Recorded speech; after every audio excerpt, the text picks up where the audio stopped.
Қазақстан Республикасының бірінші президенті елбасы Нұрсұлтан Әбішұлы Назарбаевтың тікелей бастамасымен жүзеге асырылған.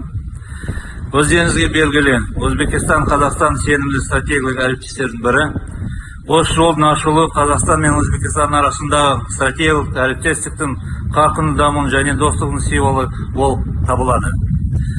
Оның негізін Қазақстан Республикасының бірінші президенті елбасы Нұрсұлтан Әбішұлы Назарбаев және Өзбекстан Республикасының президенті Шавкат Миромонович Мирзиёев қалаған.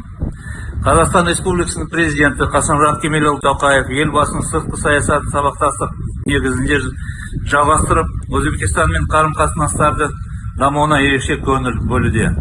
Осы ретте ағымдағы жылдың сәуір айында Өзбекстанға жасаған мемлекеттік сапарының қорытындылары екі жақты әріптестіктің дамуына қосымша серпін берді. Жалпы жобаның екі мемлекет экономикасы үшін маңызы үлкен. Оның нәтижесінде екі ел транзиттің әлеуеті қарқынды түрде өсетін болады. Екі мемлекет арасындағы дамыған көлік логистика инфрақұрылымы болу Қазақстан мен Өзбекстан арасында тауар айналымының артуына және екі елдің транзит әлеуетін, сондай-ақ осы аймақтың дамуына серпін беретініне сенемін. Уважаемый Абдулла